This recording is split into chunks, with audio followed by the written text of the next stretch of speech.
All right. Hello, welcome.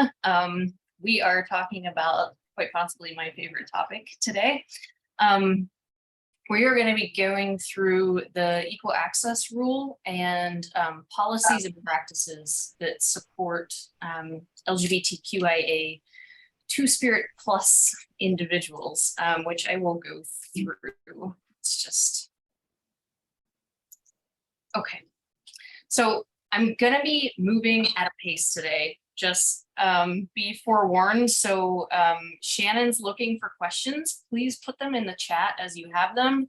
And we've already discussed, she's gonna, flag me if there are questions. So please don't be shy. Today we're gonna go through the LGBTQIA plus umbrella, look at a couple terms that maybe are less familiar to folks, just in the way of continuing education.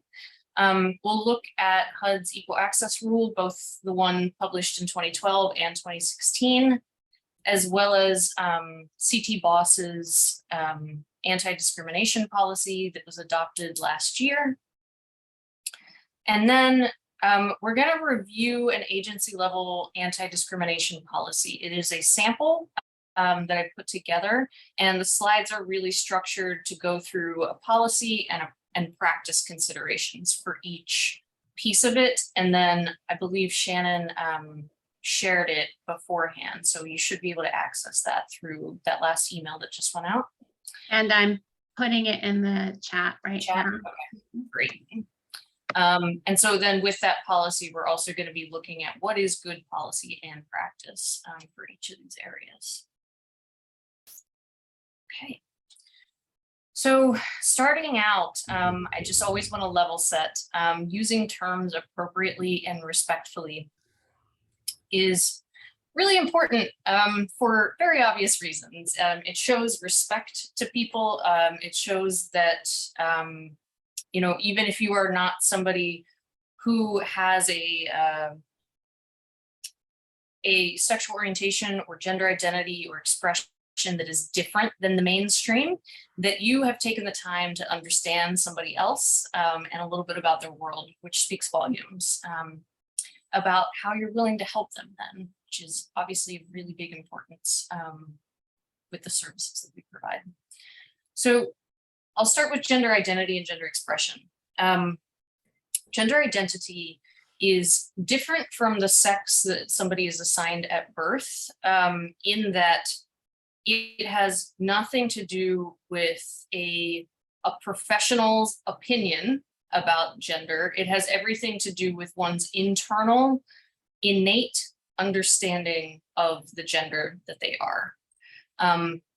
When that personally held understanding of gender differs from the sex that you're assigned at birth, meaning the one that's on your birth certificate, that is generally referred to as transgender, though as time has gone on, there are a lot of other terms that are applicable that people use to describe themselves. I, for instance, identify as gender fluid. I use both she and they pronouns. If you are unmuted, you might want to mute so we don't hear your. I'll text it to you. So gender fluid, gender expansive, gender non-conforming, non-binary. These are all terms that refer to when somebody holds an identity that isn't just man or just woman. So there's all this gray space. And I think that we have this upcoming generation, Gen Z, to really push and expand our thinking on, what it means to be a gender. So that can be a little overwhelming and confusing and feels sort of like, this in crowd is using all this language I don't understand. The really important thing to remember is be curious and be open. And when somebody tells you something, I have certainly been, I have certainly fallen into this trap of like, oh God, something else new, like, do you have to? but it is a really fundamental part of how people are forming their identities. And because this newer generation, it is quite important. I think we've all had to make a shift. I mean, I have discovered my own gender identity through interacting with young people. So I look at it as a gift that we've been gifted in this country, at least, to get to know this. Now, gender identity is separate from gender expression. Gender expression is the haircut, the voice, the way, the clothing that you wear, and how it expresses the gender that you want to express. It doesn't even have to be the same as your identity. The thing with gender expression is a lot of times people take expression, like what they're reading, as somebody's identity. And so then I just go back to that curious and open principle of there's no need to assume when you can simply ask, and then somebody will tell you, which we'll talk a lot more about in a bit. So sexual orientation is not at all the same thing as gender identity. They're pretty unrelated. Sexual orientation is about the attraction that you have for other people and how you define that attraction. So hetero, straight, homo, gay, lesbian. And then there are, you know, just as with gender identity, there are all these terms that have been exploding. Pansexual, I think Janelle Monáe broke the internet when she came out as pansexual, became the #1 most Googled word. So there are, you know, it's an expansion really in all areas of our LGBTQ community. And one of them that I want to, well, actually 2 of the letters I want to talk about. I'm not going to play the videos because frankly, we don't have time today, but I do have the links in here so that you can watch these. They're both short videos, but the one on the left is 4 intersex folks talking about what it is like to live as an intersex person in this world. The assumptions, the healthcare professional incompetency quite often. And then the other is this lovely human. You can see the title here, Canada's Two-Spirit Doctor. This person is somebody who is Indigenous and has been caring for other Indigenous folks and focuses on Two-Spirit people as a cultural and gender identity. And so it is it's less known, and I think it's quite beautiful to learn about. So I've included both of these for further learning. Now, we're here to talk about LGBTQ policies, practices. Why are these necessary? I think probably we all have this in our minds already, but I find this quote just really to the point. Almost all LGBTQ people going into shelters have a fear of them because it's not a matter of if it's dangerous, it is how dangerous it will be. Each provider plays a role in that. We are not in a field where we can guarantee everybody's safety ever. And so I think it's important not to pretend that one can just, well, nothing would ever happen, but you can control the amount of risk. And so I think that's really our work to be done here. So there are realities. I think there are realities that trans and queer folks are up against at all times. And I think we tend to hear more about young people, but I think it's also important to know what adult 25 and older trans and queer folks are going through. So the Williams Institute does extensive study on gender and sexual orientation related issues. You can see on the left, 8% of trans adults all trans adults in the US, 8% experienced homelessness in the last year. It's a massive percentage. 3% of cisgender and genderqueer people did, so less, but also significant. And that is not cisgender separate from genderqueer. That's people who are genderqueer, but who are still identify as cisgender and not trans. I'm not going to get super into that nuance today, but I just wanted to say it. And on the right, you can see, if we're just looking at sexual orientation, it's 3 times the rate of homelessness as cis straight people. So this is a really vulnerable population that is disproportionately affected. So we are talking about policies and practices. I want to begin with the regulation that this work is really rooted in, and something that I had the opportunity to author, not solely because nobody writes the whole thing in government, but be part of the team that wrote this rule. So HUD's Equal Access Rule was initially published in 2012. And at that time, the Supreme Court and the federal agencies were not yet interpreting the Fair Housing Act and its sex-based discrimination as covering gender identity and sexual orientation. That has changed since. If we had had the Bostock ruling in the Supreme Court back in 2012, the Equal Access Rule never would have needed to exist. But it shows you, time has changed. So in 2012, what it said is quite simple, that for HUD, because the Fair Housing Act was not consistently or reliably covering gender identity, sexual orientation, and marital status, HUD made the decision to create a regulation that applied to all HUD programs. So it's just for HUD funded programs. And it says equal access regardless of sexual orientation, marital status, and gender identity. It left I won't call it a loophole, it left a piece of policy undone, which was for our programs, for CoC and ESG, because we have congregate living facilities, it's been permitted to segregate by sex.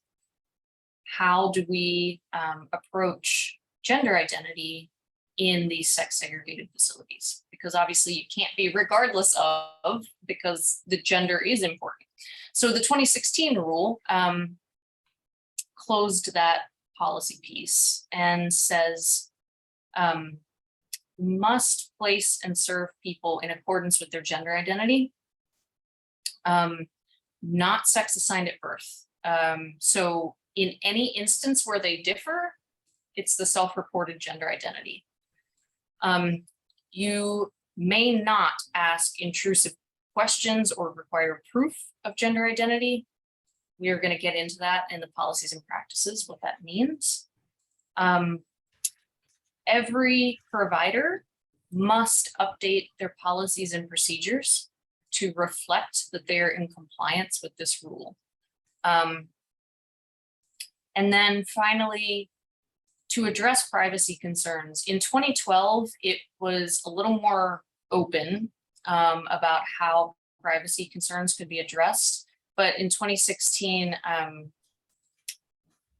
we wrote in this piece about non-discriminatory steps because providers were using the privacy concerns and sort of just immediately saying, okay, well, let's just do a hotel for you.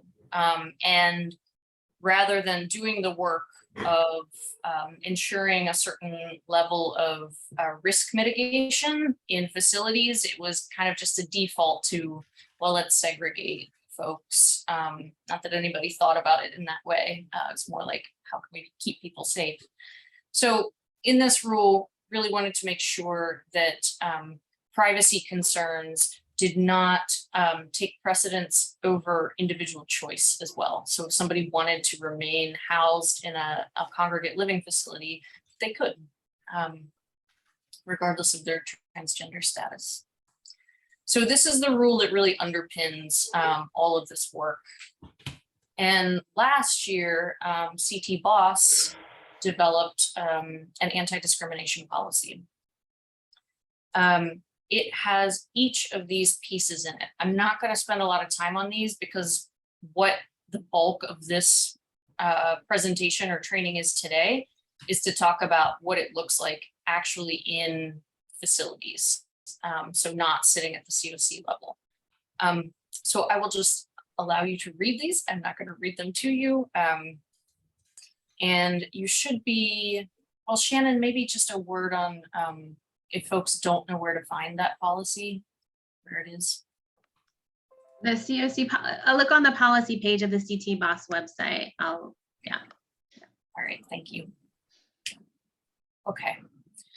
And the last thing before we look at provider level, though this does cover providers, but I just want to highlight this as a piece that always feels a little weird in these trainings, but is really important. And it is about serving families and who providers are required to serve. So not only because of the equal access rule, but also because of the continuum of care interim rule, these two rules interact to say, if you are a project that serves families with minor children, that's an important part. So under 18, if you serve any families with minor children, you have to serve all families with minor children. And that is without regard to the age of the children, as provided that they're under 18. You can also serve over 18. I'm just saying, like, who is within this particular bounds, that this is about no, boys over the age of 13 can't be here. There's no, this is a single dad with kids, but we can't serve him because we only serve women with children. Those things are disallowed. There is an FAQ here that you can click on that kind of like legalese attempts to spell it out, why that is, and the regulations that are underpinning it. Okay. So from this point on, we're really talking about policies and practices that you all would use in your programs as well as at the CAN level. So this first one is about the CAN level. So CAN staff are interacting with folks, hearing about their needs, attempting to divert, doing all the things. But if an individual needs, or a family, needs to go into shelter, CAN staff should be able to answer these questions for themselves so that they can also provide information to people to help them make an informed decision. It's important to provide information, but not steer. So if there's one shelter that to do a really good job, you can say that. And also, it's never okay to say, well, only go here, or you should only go here. It's about providing the information to somebody so that they can make the decision that they need to make. And so that is really important for client choice, because we can't assume that somebody's transgender status or somebody's sexual orientation is going to be the most important factor for them when they're deciding, if they have options, where they're going to go. If I live in Bristol, I need to be in a shelter in Bristol regardless.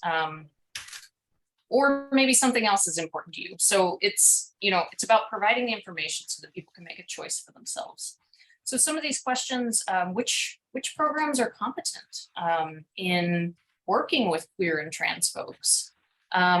Is there a program that offers gender affirming services? Is there, so that could be if there's a program that partnered with a trans healthcare provider, then that might be a great place for somebody whose gender and gender transition is very important to them in that moment. Again, it also might not be important at all to them, and it's simply a demographic piece of information to be collected. Private accommodations might be important. Safety, staffing for that. Is there security? Are there still programs, regardless of what the CoC says, that we know are discriminating against family compositions? So educating yourself, and obviously any CAN staff, it's going to be important. Abby, Yes, maybe look at the time. thank you. I'm Mhm. 4 minutes behind. Bless you. All right, so we've talked about this, spectrum of gender. Now, we have these congregate facilities that many are set up for women or men. So what do you do as a CAN staff or even at shelter intake if somebody does not fall onto those poles, but they're actually hanging out in the spectrum of gender? Non-binary, gender fluid, gender expansive, terms like that. So the thing that you want to do here is this person almost certainly thinks that you have no idea what this means, and they're just waiting to be disappointed. So if you can start by saying, hey, I know that we only have these binary options, and I know that gender is not binary, you have already gone such a long way to convincing somebody that you may be able to help them. You provide the information, and then support them to decide the placement that is going to be most appropriate. So the rule doesn't the equal access rule doesn't say anything specifically about non-binary folks. It just says they should make the placement that is most appropriate to them.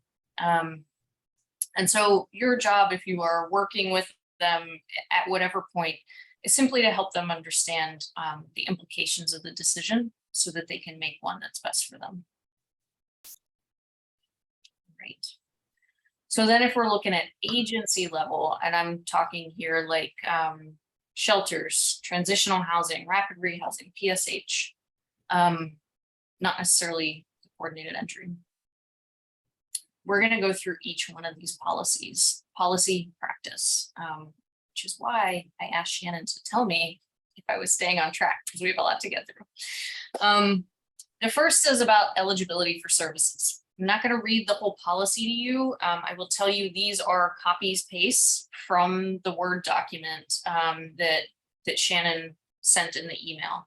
I just want to have it all together here. I'm not going to read all of these to you, but basically, gender identity, expression, sexual orientation, marital status are not ever to be used to deny services to people, regardless of what somebody looks like, regardless of what you think they should look like. You serve them without regard. The next policy, I feel like I skipped a slide, or they're just out of order. Oh, forgive me. Policy on confidentiality and privacy. All clients have the right to privacy. And that includes somebody's transgender status, that includes sexual orientation status, medical history. They're not things that need to be shared. So what does it mean to do that in practice?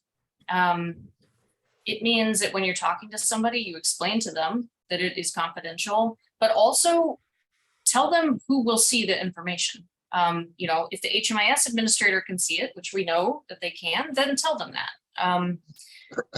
And that goes to informed client decisions. So people also are not obligated to respond to the gender categories. They can say, I don't know, or I refuse. And that is an okay outcome. I think in this in particular, somebody's making a very complicated calculation about their own safety. And I think it's imperative to respect that decision is being made and that they get to decide what goes into that record. The third practice piece is asking for people to self-identify. The rule is very clear on that, self-reported gender identity. Ask people how they identify, and then you can show them, on paper, the categories. You can read them to them, but it's nice to start with how do you identify. If somebody has no idea what you mean by that, then it's helpful to show them the categories. And this is the piece that is out of order. Sorry, I'm going to get to this other part. Just a mental note to myself. Then confidentiality also means respecting somebody's name and pronouns that they use, because, consistently going back to a legal name, if they've told you that the chosen name is the only one that they use, not only are you, outing them on their legal name, but also not being very respectful. Always want to tell people that the responses are not going to affect the services that are provided, except in the case of gender identity, where you may be helping them decide where they want to go. Affirm if you're able. If your agency is committed to providing a safe and respectful place, then you want to affirm that out loud. And don't ask about medical history. Okay. So now we're at the part that I thought I was going to talk about with the eligibility of services, intake and gender identity. So this is a self-report. I did not talk about the term passing earlier. Passing is, if you're not familiar with the term, generally used to describe somebody who's of a minority culture or status or identity, who's able to pass as the majority or the mainstream status. So here, we're not looking for whether trans folks or non-binary folks are passing as the gender that they feel. We are listening and believing. And that, again, goes into not inquiring about medical status, surgical status. There's no talk of pre-op, post-op. That is simply not a thing. There are many gender affirming surgeries. And the one that I think we all gravitate toward is thinking about genital surgery. And it is not a factor in who you admit to your shelter and who you don't. So what does that look like in practice?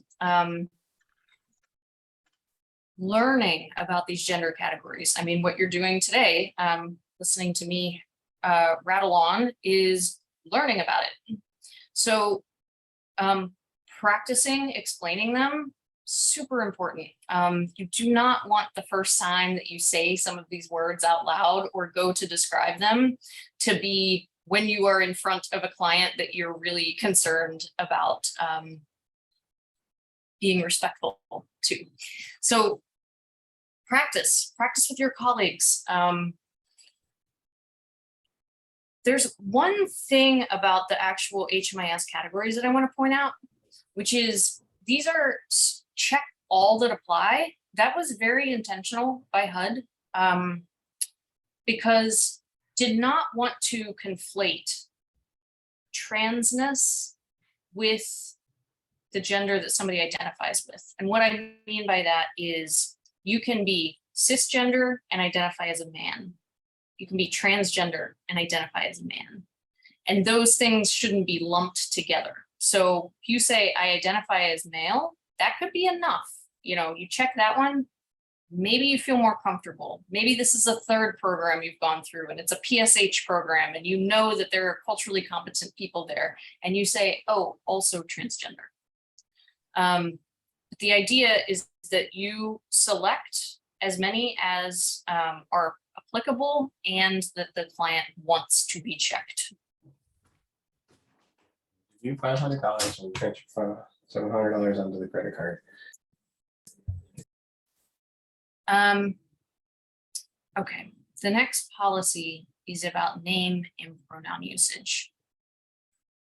Only refer to somebody by the name that they have chosen to use and the pronouns that they use.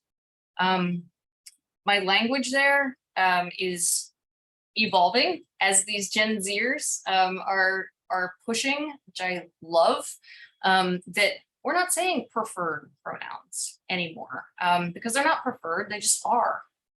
They are the pronouns that somebody uses. It is a verbiage shift that might not seem that important, but again, like keeping in mind curiosity and openness, it is important to someone and actually a lot of someone's. And that is enough for it to be important to us. So when you're using the name and pronouns, that you use them all the time. If you were writing an email about a client, if you're speaking with another case manager about a client, if you're documenting something in case notes, that you're consistently using that name and pronoun that they use.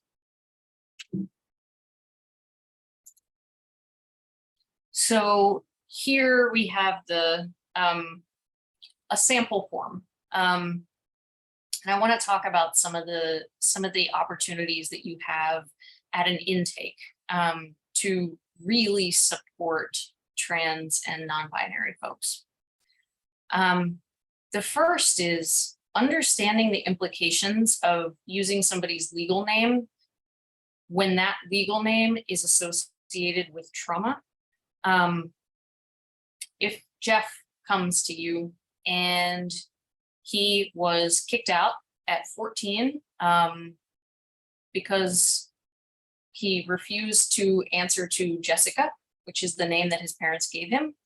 And those parents used that name, Jessica, to harass and torment and bully that person. Then Jeff does not want to hear or say the name Jessica in association with himself. So how do you navigate that as somebody who's doing the intake, knowing that you're going to have to put the legal name in? And I would say with sensitivity and compassion and kindness and clarity. So start with, what name do you use? What name do you go by? Once you get that, is it different than your legal name? In that moment, you will know if there is trauma associated with that legal name. Does not even have to be related to gender identity. There are many reasons why somebody may have trauma associated with their legal name. So that next piece is getting through with as much grace and sensitivity as you can. You can have them write it down. You could have them whisper it to you. You could say, okay, you just have to say it one time really quick. And then I promise you, this name is just going to go into this record and you're not going to have to be called this again. You're not going to have to say this. You won't have to have this conversation again. Obviously, if you commit to that, you have to follow through. The other thing is, if somebody clearly has some trauma with that name, that may be a time to talk about initiating a name change legally. Those things take time, depending on the state, also a court order or a court date. So it's that can open up the world for somebody. And so you can create an opportunity out of the intake to be really supportive. Just to give you a little information on how much of a barrier these things are, almost 500,000 trans adults have no ID with the correct gender marker. And if you look at states, Connecticut is better on this than other states. So your stats are more the upper ones. But it's about double for trans folks who live in states with fewer policy barriers. About double the number have been able to correct their driver's license, and same with birth certificates. So that's a service that I think we can provide that is really life-changing for people. Shannon, I've seen some chats, but I'm not reading them. I did one. Crane just said using pronouns correctly is suicide prevention. Yes, it is. Yeah. So this one just came in. What's the recommendation for HMI's entry of a person's name, especially if they already have an existing enrollment under the name they no longer want to use? My understanding is that HMIS has a place for a legal name and then the name that somebody uses. Am I wrong about that or correct? I don't know. Okay. That would be the way to approach it. If that is not a possibility in HMIS, that should be something that can be fixed, says the person who's not operating the HMIS. But that's the approach, that you want to have the legal name, but then, you know, I've seen in some systems that they take care to have the chosen name or the name that's used come up at the top of a record, and then the legal name is, you know, less prominent, so that people are encouraged to use that name. Some of the other things that you can do is, if you haven't met somebody yet, like if you are at a front desk and somebody's waiting and you haven't seen this person, use last names if you're calling people up, or default to using they, them pronouns for everyone until you've had a chance to ask them their pronouns. And you can hear me doing it throughout this presentation. I just am referring to everybody as they, which is what we do anytime we're talking about a stranger and we don't know what their gender is. So it's just extending that practice. Kathleen she's saying that you can enter an additional name, but it's not searchable. So maybe making it searchable is something we could work on. Yes, that's great. The other thing is, if you make a mistake, just apologize and move on. People who identify as queer, trans, non-binary, we get misgendered a lot. And also people get names wrong a lot. It can be a big deal, but it doesn't need to be made a big deal by the person who makes the mistake. It's really, you know, just apologizing and keeping it moving. You know, Shannon, she's moving the slides for me, and just move right on. Focusing on it is really a lot more about you than it is about the other person. And you can feel that. Oh, before I move on, again, because of time, I'm so sorry, we just have an hour, but this is a great video of a person named Joe, who's getting called in a waiting room. It's, I think, a really corollary example of what not to do, with some, you know, how can we be more responsive prompts here. Okay, so physical accommodations. The policy, gender appropriate bathroom and bedroom facilities will be made available to trans and gender non-conforming clients in accordance with their gender identity, same as for cisgender folks. Simple policy. In practice, it's harder because it's not just about saying, yes, okay, and then we do this, and it's very clinical and cut and dry. You're serving folks who have experienced any manner of violence, trauma, exclusion, othering, prior to that moment that you are meeting them. So when people are walking in to any facility, they are asking themselves these questions. can I be myself here, or am I going to have to put on my passing self? Am I going to experience violence here? Are the people who work here going to understand what I need? And really the linchpin of all of this, am I safe enough here to stay off the streets tonight? And that question has to be yes. For us to be doing our job, it has to be yes.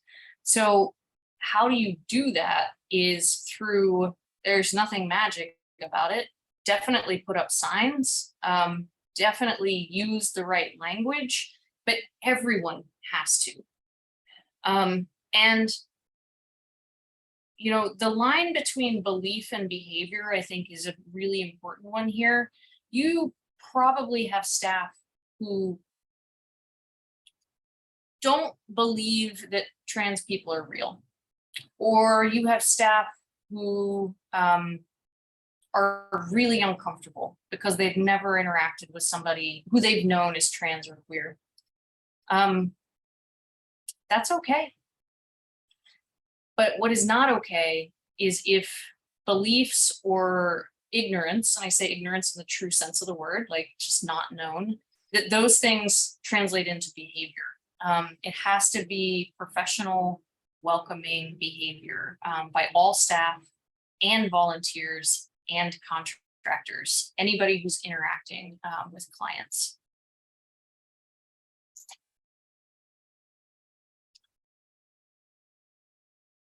Next policy, sorry, I'm just taking a breath. Shannon, have other questions or comments come in? The next policy is about reasonable accommodations, and this goes back to the, you know, the privacy considerations that I talked about with the equal access rule, that you have to take non-discriminatory steps. This is really about considering requests for reasonable accommodation from trans or non-binary folks or cisgender folks, but anytime it's about gender, that you're addressing it in the same way you addressed other reasonable accommodation requests. So, you know, if you have an old building and there are steps and you need to figure out how to serve somebody who is in a wheelchair or who is unable to navigate the steps for whatever reason, you do have to figure that out. And it's the same sort of thing here. You are looking to figure out how you can best resolve the need that is not being met. What it isn't is making decisions for people before they've asked. So this looks like having a wing for trans folks, or having a policy where you immediately send people to a hotel or a motel. Take this voucher, it'll be safer for you. They're isolating, they're segregating, and they are keeping somebody from the services and environment that everyone else is getting access to. So in practice, there are a lot of possibilities for how you would provide reasonable accommodations related to privacy. They're not all going to work for facilities, but some of them will work. Something on here will work for any facility. It just depends on what you have. So putting locking doors, having a separate restroom. When I say single use, I mean there aren't multiple stalls or multiple shower heads. It's just, you know, it's set off door locks. You can use curtains, alternate times. I want to shower at this hour rather than this hour. I don't feel comfortable, you know, in cases where it's open showers.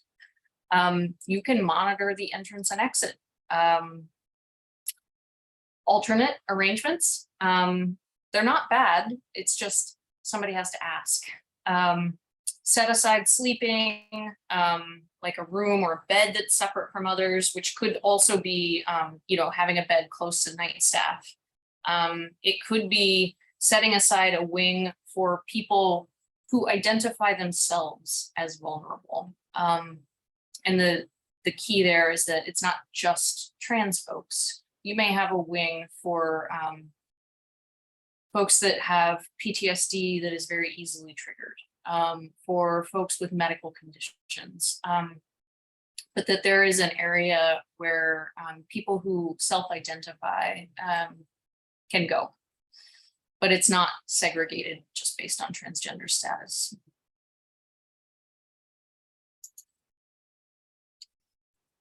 The policy on harassment and discrimination is really zero tolerance with the possibility of having a conversation with somebody, with the aggressor. So naming all of the pieces: verbal harassment, physical harassment, prejudice motivated comments, microaggressions. So it'd be like if a staff person persistently refers to somebody as she, when that staff person knows that their pronouns are they and don't even make an attempt to change it, that is just a little dig every time. Or it could be clients, with clients. That you report the incident of harassment.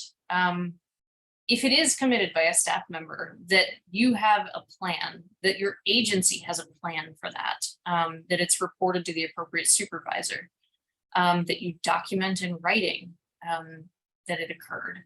And lastly, any staff person, contractor, or volunteer who refuses to work with a client because of their transgender status, their sexual orientation, their marital status, that is discrimination and requires a disciplinary action.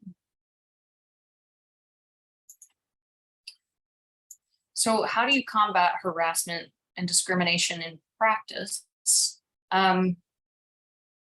Similar to the creating safe spaces, regularly educating staff, volunteers, and contractors, all three of those groups, about what this long acronym means and what it means to live in community, to work in community, and to respect people who may be different.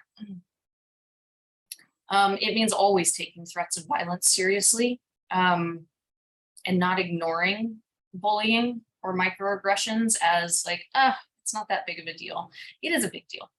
It's a big deal. And sometimes it can be a precursor to more that comes. Sometimes it's a test. And sometimes it's simply a very effective way to torment somebody for a long period of time. But as I said, the policy is zero tolerance, but it doesn't mean that somebody is immediately kicked out. And this is more in the restorative justice models, that you use a conflict and not only an altercation, but when these microaggressions or bullying becomes known to you, that you use it as an opportunity to work with the client who is doing the negative behaviors. There's a reason. There's a reason for it. And, I think we all know simply saying, well, you can't do that, isn't the most effective. So using those moments to do some education and hear about, what does this client think, and having a conversation, and you can draw the line in the sand and still have a compassionate conversation with somebody. Don't wait until the moment of conflict to address harassment and discrimination. I think you can assume that it will happen, and so or that it is happening right now, probably, and that you're taking steps now so that it doesn't have to come to a head for that to be the moment where something gets addressed. And then the last is consider a participant agreement. I took this from the network, which is a domestic violence survivor service network in Boston. And they are always producing really great information on queer and trans oriented services. So this is a participant agreement that they put together. if everybody has to read this and sign that they understand it and that they are going to abide by it, that gives everybody some skin in the game, some advance notice. Really helpful. Okay. Whew. All right, 9 minutes. I think we're gonna get this. These last 3 pieces are medication, reproductive health, and dress code. So medication, it has to be labeled with the client's legal name. So that is going to have to be done. But you can also put their chosen name, just like I'm talking about an HMIS, like big Sharpie, chosen name, legal name underneath. It has to be accessible. Some things need to be refrigerated. They require syringes. If it's oral medication, they have to be able to keep it on themselves, on their person. So there's considerations there.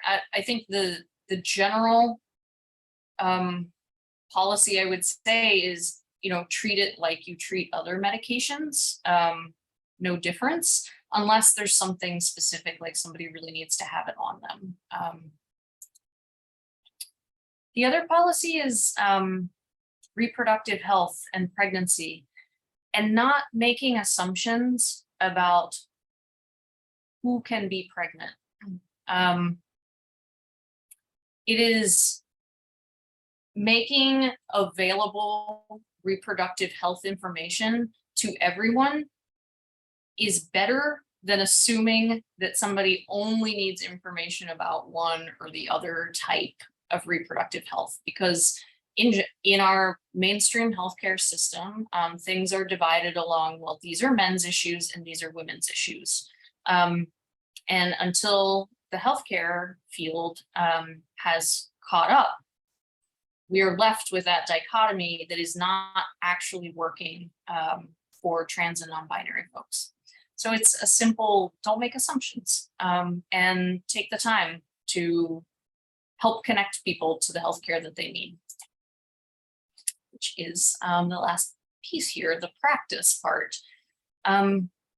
This is really about planning in advance. I've talked to a lot of providers who say, like, well, I don't know, we haven't had any trans clients or we haven't had any queer clients. And I think probably you have, it was just never disclosed. So as you get better at this, and it's okay that everybody's not great at this right now, we're working towards something better.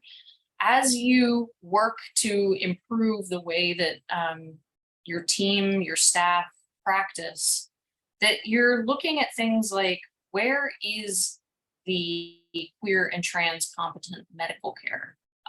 Are there telehealth services available for queer and trans oriented therapy or mental health services? Is there physical mental health services available that are competent?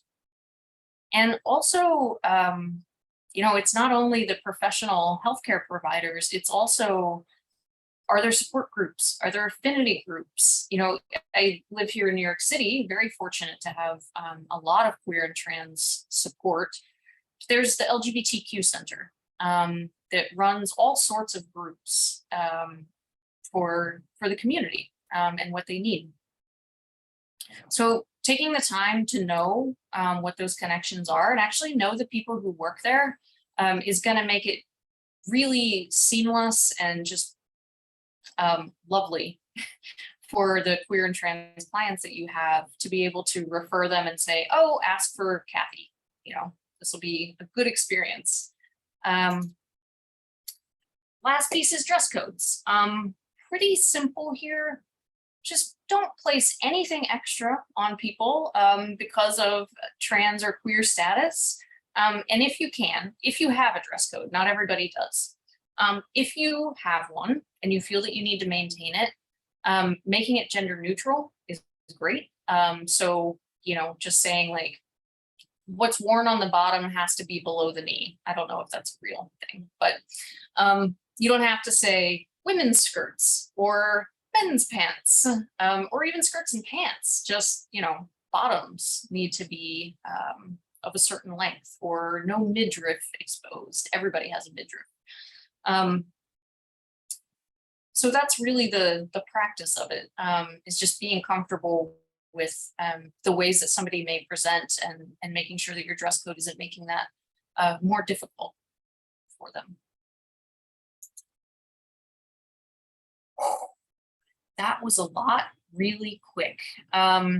So I wanted to get a little temperature check after running through those, and you can just put it into the chat. Where do you believe your programs have the most room for improvement? Is it policies? Is it employee standards? Is it staff comfort?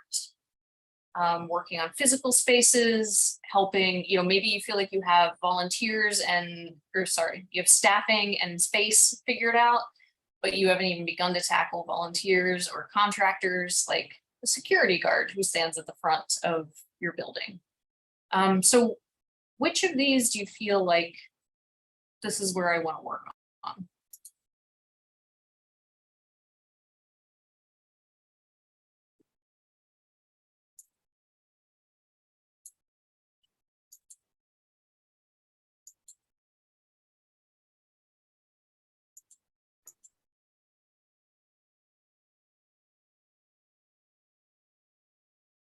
No one?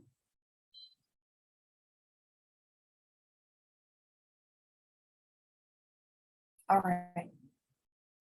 I won't push it, mainly because it's 1:57. Think on this, because I think this really is going to guide your work going forward. I will just finish with a few slides here that are just about resources for you. So if you want to read more, there's some about terminology, dead naming, what non-binary means. If you heard what I said and you're like, this makes no sense to me, you can go here and read about it. There's some links for trainings, and then one piece about being a good trans ally.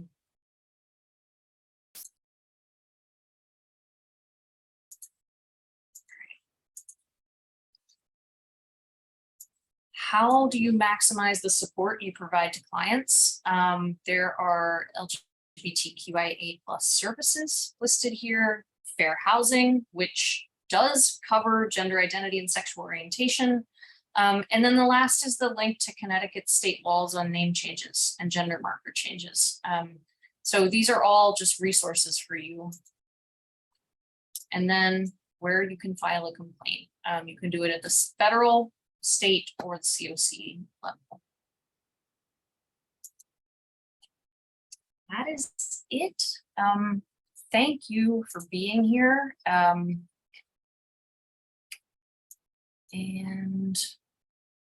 yeah, I think that's all we have time for. But this is set up so that hopefully you can click on a lot of links, you can get what you need, and we'll be continuing to work on this. Thank you, everyone. I will post the video to our website afterwards also. Great. Thank you very much.